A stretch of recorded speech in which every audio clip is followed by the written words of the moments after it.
morning and I'm going to harvest guavas because I've seen some that are ripe on the tree, and oh my goodness, I've woken up to such shocking and devastating news. You see what I keep on telling you about the ignorance of our leaders? They never call meetings. Let me talk about Ruai, my constituency. Well, Ruai is a ward. The constituency is Kasarani. You see what I'm always saying, that the leaders, I've never had a meeting anywhere of leaders calling the locals to come and discuss the lay of the land and stormwater control. How the drainage system should be done so that the waters can be directed away. Now, the main road coming to, sorry, it's because I'm trying to open here. The main road coming to our place, we bypass through a bypass. I'm going to put that here. We have to pass through a bypass. There's an intersection of two main roads, and so at the intersection there's one section that because there are hills and valleys as you come to Ruai, so for you to enter into Ruai, there's a spot where you come from, what can I say? Anyway, I'm going to remember the name, but as you're coming into Ruai Township now, you bypass through a small valley. See what I was telling you? The grass is so long at the back of the house, but I have to go and pick the guavas from the tree, so I have to pass here. Yeah, anyway, what I was telling you is that now in that section where we have to pass so that we can enter into Ruai Township, a little town, a township as you can call it. The underpass, there's a river that is on, like, the distance between the river, usually when it's at low tide, the distance between the river and the bridge is usually like 2 meters. When it floods, just a heavy rain but not very heavy, the river overflows. Yesterday it rained very heavily. At night, starting around 9 or 10, and in the night, that river, there's a channel from coming in from the city center down into the bypass, coming in from Ruai down into the bypass intersection, coming in from Utawala airport side down into the bypass, coming in from Ruiru side. Well, don't worry about the places I'm naming. This is just for the purposes of the people who are local and know the places. Coming into the Ruiru side down into the bypass. So the intersection of the 4 roads is in a valley. You get me? Is in a valley. I'm seeing the grass flattened on one place as if something heavy had laid on there. Anyway, let me not get diverted fast. Is in a valley. And in that valley, the drainage that has been created is getting into us. I would call it a stream. It's a river, yes, but it is so near the road, like between the level of the river and the road, like I said, at its lowest, it's just about 2 meters. When there's any little rain, even if there's rain upriver and not in that section, the water comes to the level of the bridge, and if it rains in that section, it very easily overflows. And I can assure you 100% our locally elected leaders know about this. Locally elected up to the topmost government official, they are aware of this. This is a crisis that has been in the making for years. It has never flooded before, and then they came and repaired the road. I can't call it repaired. They came and did something to show that the money that had been paid out was being done. But the shoddiness was so obvious. Actually, I can't call it shoddiness. The game they played was such a crooked game, because you could see nothing was done. The road was at the same level. They did put the overpass. That's fine. But the main road, I don't understand how a whole group of grown people could sit and look at this road and just put repairs on the road itself and put diversions and stuff and everything, and fail to realize there's a massive stormwater drainage channel that passes there that floods almost every year.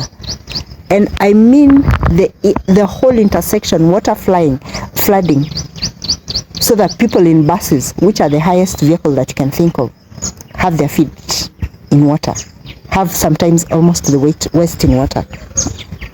But yesterday night, the worst has happened. And I don't even want, I'm even afraid to hear what's going to come out, because I've seen a car submerged. The water has risen to find a level, meaning it's blocked on all channels. And it's above, because the level at which it has gone back towards where the road starts to slope up, coming to our side. I can say that water has risen to a level of 10 feet. Minimum 10 feet. We are not angry enough. We are not angry enough. And all this can be blamed upon the officials who are in charge of rainwater, stormwater drainage, and our elected leaders. They have led to any loss, economic, financial, life that may come out of this.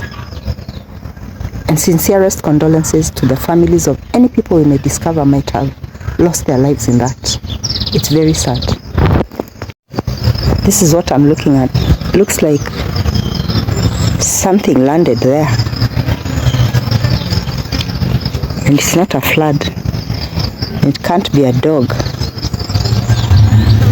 Something heavy was there, and for a long while. Yeah, I'm afraid, because I think, let me not even say it. Yeah, the compound is very green, but this grass, oh my goodness, I'm praying for the day I'm going to have a grass cutter. The one which you strap over your shoulder and then you use fuel to power it. And then it trims the grass right down to the ground, because this is so difficult to manage. But anyway, good day. Let me pick these babies out of this tree and chomp them. That's the harvest I got. See how heavy it rained. There's water. So I wanted to go and check on the driveway, but I can't pass through this. I'm not even going to risk it. The garden is coming on well. Some maize will make it very well, some won't. But the cassava, oh my goodness. That's good. And the banana died out. What happened? Oh well. Too bad. That's a branch broken. Okay.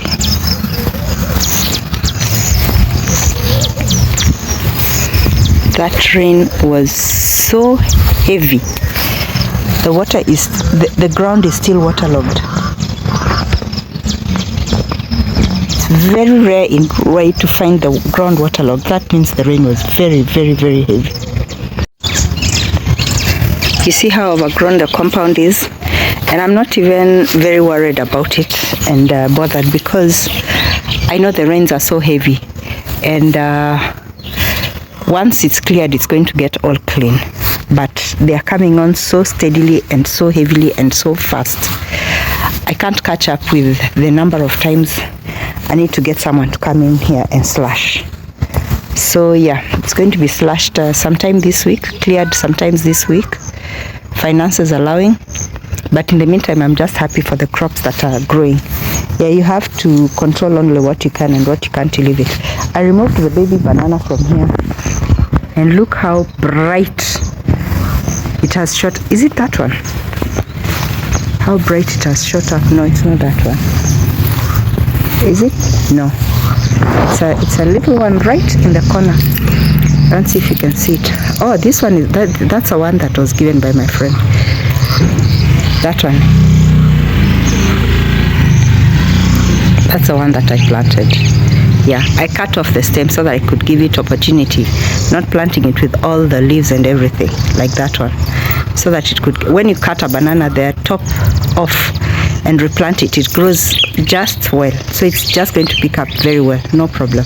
And this is my source of vegetables for a while. The pumpkin leaves doing very well and flowering very well, and I'm concentrating them. I'm concentrating the pumpkin in one area. I don't want it to creep all around and go different places, just around there. And at the same time, I'm protecting. There's a tree that's there, the shade tree that's around this area that I want to grow. I want it to prosper. So I'm getting vegetables, and I'm going to be having pumpkins soon, God willing. But I can see the lemon looks like, is it a lemon or an orange? It looks like it's getting suffocated.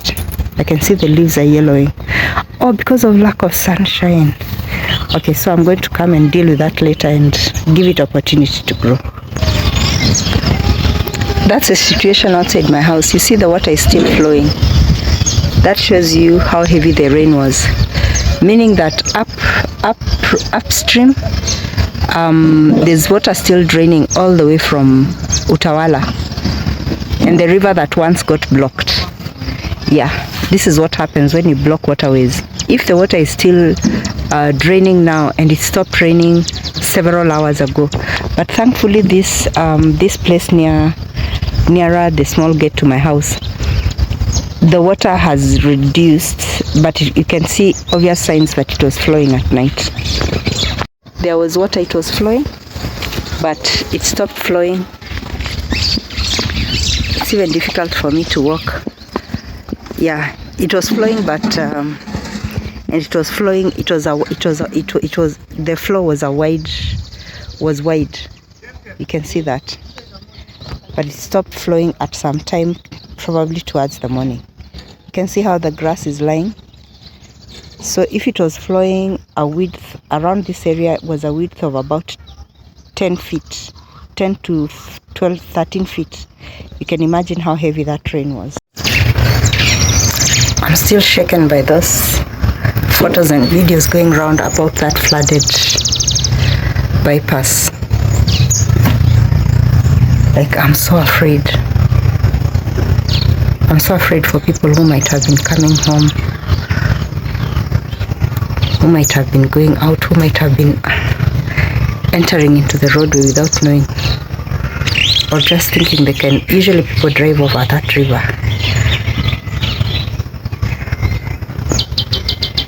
I'm so afraid. Let's pray for them and for everyone.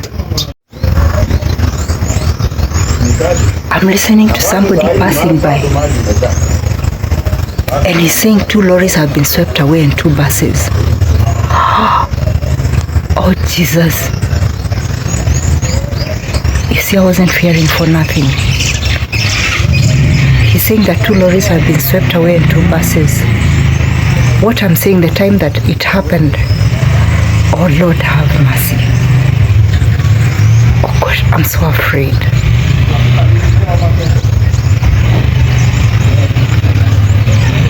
See what poor governance does, what neglect does. I can blame this all on our leadership in government and elected leadership. This could have been averted.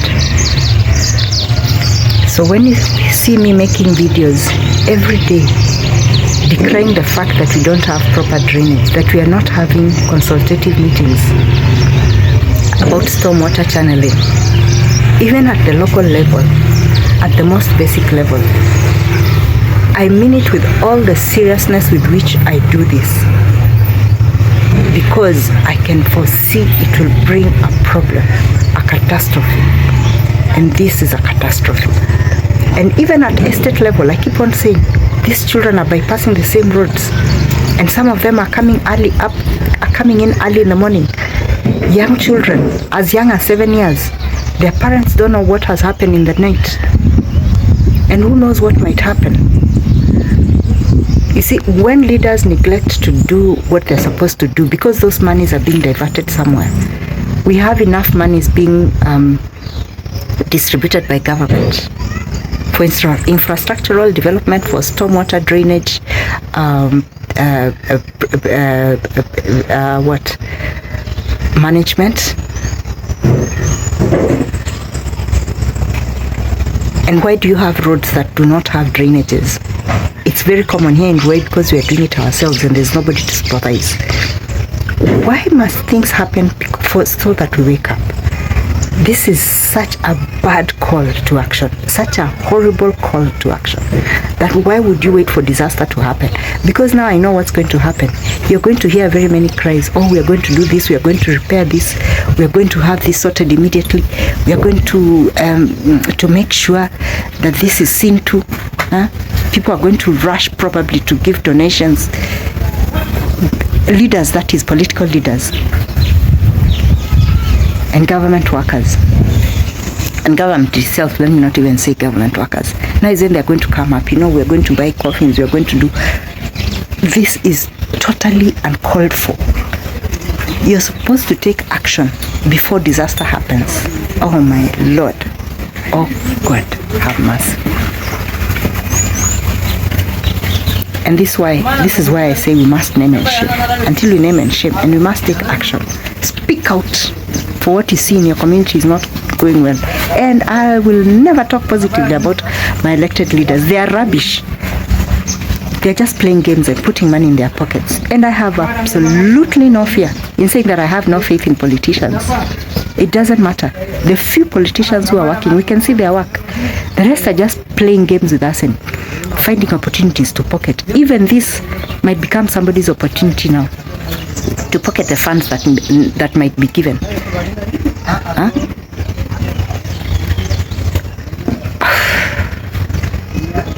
Again, my sincerest condolences to all we are going to find out have been lost in this tragedy.